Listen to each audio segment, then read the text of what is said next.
தீவுன்னு ஒரு தீவு இருக்கு. அந்த தீவை இப்ப என்ன பண்ணிட்டாங்கன்னா அமெரிக்க அரசாங்கம் மனித நடமாட்டம் இல்லாத உலகின் மிகப்பெரிய அல்பட்ராஸ் காலனியாக அமெரிக்க அரசாங்கம் அறிவித்திருக்கிறது. அல்பட்ராஸ்ங்கிறது ஒரு பறவை. அது என்ன பறவை? ஒரு 1500 ஏக்கர்ல 20 லட்சம் பறவைகள் அங்க வாழ்ந்துட்டு இருக்கு. அந்த பறவை என்னன்னா உலகின் மிக நீளமான சிறகுகள் கொண்ட பறவையில ஒண்ணு. அதனோட 2 சிறகையும் விரிச்சதுன்னா 11 அடி இருக்கும். ஒரு நாயினுடைய எடை அந்த பறவையினுடைய எடை சமமா இருக்கும். அவ்வளவு பெரிய எடையை வச்சுட்டு அவ்வளவு பெரிய இறகு வச்சுட்டு எப்படி பறக்க முடியும் அந்த பறவையினால? அது என்ன தெரியுமா பண்ணும்?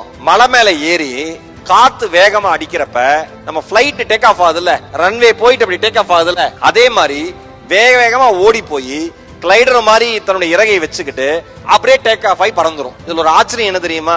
ஒரு தடவை அந்த அல்பட்ராஸ் பூமியிலிருந்து வானத்துக்கு பறக்க ஆரம்பிச்சதுன்னா 6 மாத காலம் அதனுடைய கால்கள் தரையிலேயே படாது. சரி, சாப்பாட்டுக்கு என்னடா பண்ணும்னா கடல் மீது இறந்து மிதக்கிற மீன்களையும் தாவி குதிக்கிற மீன்களையும் சாப்பிட்டுட்டு அது பாட்டு பறந்துகிட்டே இருக்கும். சரி, எப்ப லேண்ட் ஆகும்? எப்படி லேண்ட் ஆகும்னா லேண்ட் ஆகுறப்ப எதுக்கு சிரமம் தான். வயிறு நெஞ்சு பகுதியெல்லாம் உரசிட்டு தான் பிளைட் மாதிரி கரகரன்னு லேண்ட் ஆகுமா. எதுக்கு? இனப்பெருக்கம் செய்வதற்கு மட்டும். செஞ்சிருச்சுன்னா மறுபடியும் கிளம்புச்சுன்னா அடுத்த 6 மாசம் கால்கள் தரையில் படாது. நான் ஒரு வார்த்தை சொல்லுகிறேன்.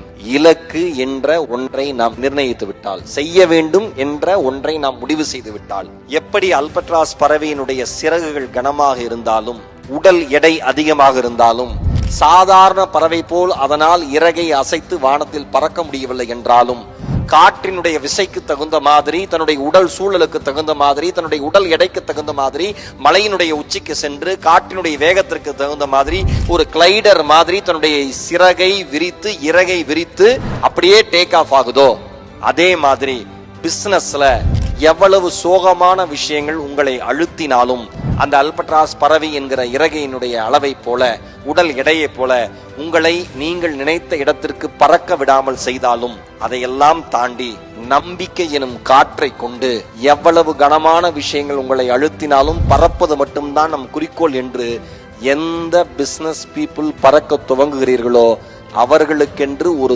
தீவு வாங்குவதற்கான சாத்தியம் இந்த மண்ணிலே இருக்கிறது என்பது அல்பட்ராஸ் பறவை நமக்கு சொல்லித் தருகிற பாடம்.